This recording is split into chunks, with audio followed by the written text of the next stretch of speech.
Kandia at Haynesworth Designs. Thank you so much for joining in today. We are putting together this chair, and I thought that this would be a fun video considering I am in the process of transitioning my studio from a kiddie sewing classroom to an adult creative space. And so this sleek chair I just thought was just absolutely awesome. I fell in love with it online. However, it was $159 and it was totally out of my budget. And so Labor Day weekend they had this phenomenal sale at OfficeDepot.com where this chair was on sale for $100 off. Yes, you heard me correctly. Not $100. It was $100 off. And so the chair was $59.99. Now, the catch was you could only buy one. And so I got my son to purchase one online for me. And I purchased one because I needed two. And so today we are going to put it together and personalize it. Let's do it. Okay, so before I open the box, I wanted to go over some of the details in regards to this chair. It's made by a company called Realspace. It is their Modern Comfort series. The name of the chair is called Winsley Manager Chair. It is a white bonded leather chair and it supports up to 250 pounds. Okay, so I'm going to lay everything right here and go over the parts first. All right, and we have two arms, and I guess I could. It comes with a pack of screws. All right, and this is good because it also comes with extra screws and the tool, an Allen key. Then we have what looks like the seat.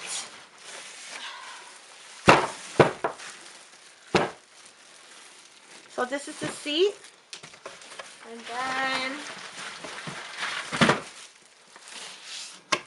the back, then we have the support, and I'm going to take everything out of the plastic and stuff. Some of these things down. Okay, so here are all of the parts laid out nice and neatly, and I want to point out this impressive organized pack of screws that they have, and they also give you extra parts. I'm excited to get started, so let's do it. Okay, so the first thing you want to do is you want to go over your instructions manual, and you want to make sure that you have all of your parts, right? And so that's going to be in the beginning of your manual, where it's going to itemize and list everything that's included in the contents. And I've done that already. All right, so I've spared you that part of the tutorial here, or this demonstration here. And the one thing you want to do is locate the screws that you are going to use first and the first part of it. So what I've done is I've cleared the whole entire area, okay, so I can focus only on this and I don't get overwhelmed. All right, and now it's saying for me to turn this, the base, upside down, which is what we're going to do. And it says to start by putting on the wheels. And so to do that, I'm just going to apply some pressure inside and like press down, and you can hear it snap in. So let's start with that. I'm going to show you how this is done. So I wanted to get a close-up on exactly how this is done. And so you are looking at that little notch here. That's going to snap inside of here, and you really have to put some pressure on it. And so I'm just going to put it in like so, and then I'm going to really push down on it, and it snapped in place, okay? And so you want to make sure that it's really in here. Yep. And I've done that to all all 5 wheels. So the next step is to turn the star base with the casters right side up, and then you are going to insert your gas lift, okay? And so it's going to be inserted like so. So this part is going to be inserted here, and it's just real simple like so.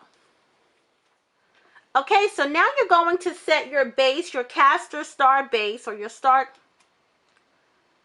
Okay, so now you're going to set your star base with the casters on the side, the one that you just inserted the gas lift in, and you're going to grab the seat of the chair. And to know it's the seat of the chair, it's more thicker. And on the reverse side, you have this mesh with all the warning labels and so forth. All right, so you want to keep it right side down like so, and you want to locate your seat plate, okay, which is going to be this. And one of the things that I like about this is, let me just get a close-up shot on it. It is labeled front, okay, and so it has these 4 holes here that's actually going to line up with 4 holes here, and I'll get a better shot of it, but you want to just kind of pair it up with all of the holes and make sure that the front is going that way. All right, so let's get a closer shot. Okay, so once again, here are the 4 holes, and then here is the seat plate, and it is labeled with the word front. So I don't know if you can see that. Let's see. Yep, front. Okay, and so what you want to do is, let me just make sure that I'm in. You want to pair it up, okay? And so if you try to put it this way, it's not going to line. So that means if front, the word front is this way, it's not going to line up. Also, I wanted to show you how you can tell what is the front and what's the back. The front part is going to have a more of an open area, a smooth area, where the back, the ripples in the back, or the quilting in the back goes all the way to the back of it, okay? And so you're going to just pair that seat plate, and then you want to grab your tool kit, which is the one that they provided for you. And once again, you are just pairing up those holes, and it is stating that we should be using the H screws, all right, and the Allen key. So let me just get this pack open and we'll get started. And just so I don't get mixed up, I only take out what I need, and so I have removed the H bolts from the pack and the Allen key as well, but I've left everything else in here just so I don't have screws all over the place. And another thing that I would recommend is dry fitting your screws first. So we are just going to once again make sure that it's all paired up, and then I'm just going to, let me just put the Allen key down, take my screws, and I'm just going to actually just dry fit them, meaning it's not going to go all the way in or securely, because I'm just putting it in with my fingers. So I do that all the way around, and once I know that I have all of the screws in, then I will go in with the Allen key. But in the meantime, I just want to make sure that my alignment is correct.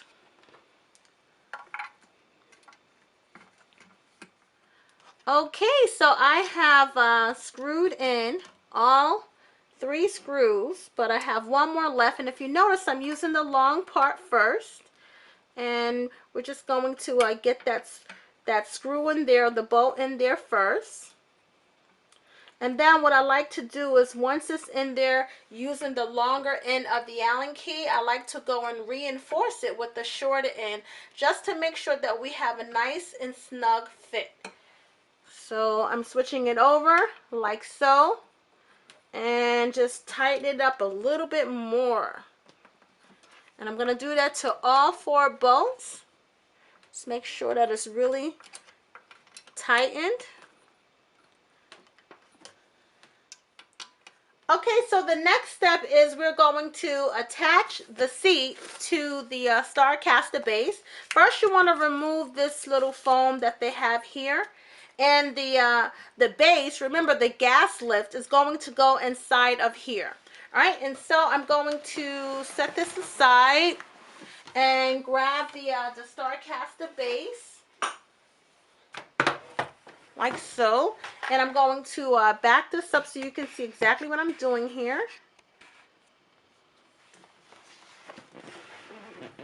Let's see. Let's make sure.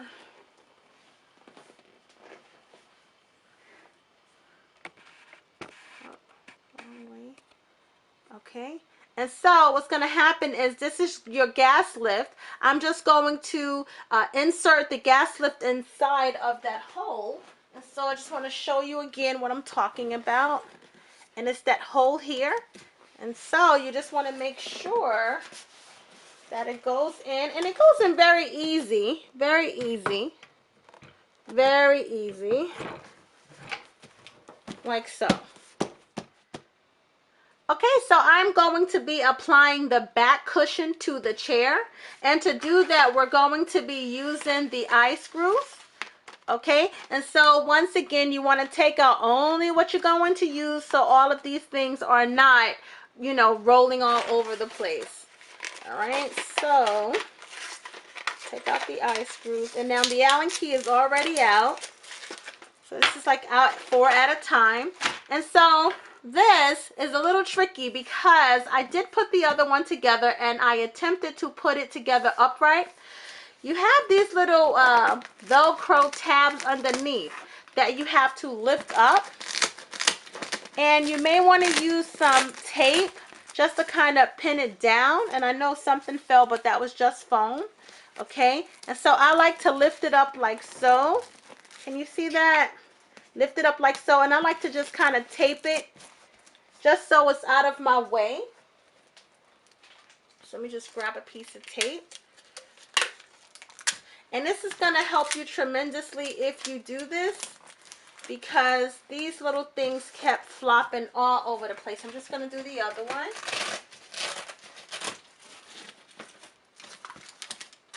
And then it's going to help you align the chair properly. All right, and so the next thing I want to point out is what we are doing here. Okay, and so you have 1, 2, and you have 3, right? This one is going to be for your armrest, so we're not worried about this hole right here. We're only focusing on these 2 here. We're going to get the back cushion and lay the back cushion forward. Okay, so let me actually get a closer shot on what I'm doing here. Let me back up the camera. Okay, so once again, you're going to use the longer end of the Allen key to screw these in. These are dry fit in, so that means that they are not screwed all the way in. And then after you get it in, you know, securely with your long end of your Allen key, you're going to go back and reinforce it with the shorter end of your Allen key, just to make sure that it's really in there. So now we'll do this one. And so now I'm going to use the shorter end just to reinforce it, to make sure that it's really in there and it's tight. Okay, so we are almost done here. I've already put on the other armrest, and we just need to put this one on. So we want to just pair up the holes here, the opening here, and the opening here with this hole and this hole. Okay, and these screws are a bit longer. All right, and so you just want to put it in like so, and then pair it up, right? And then remember, we are just going to take the Allen key, and we're just going to dry fit this first, just to get it up there. And the reason we are dry fitting it is simply because in the event that the alignment is off, it will be easier to fix when it's not all the way in. And so it just makes sense to do that versus, you know, having to take it out if it's in or if it's not right. So that's the whole purpose of dry fitting it. And then from this point on, we're going to tighten it and then switch it to the shorter side, and then we'll be done.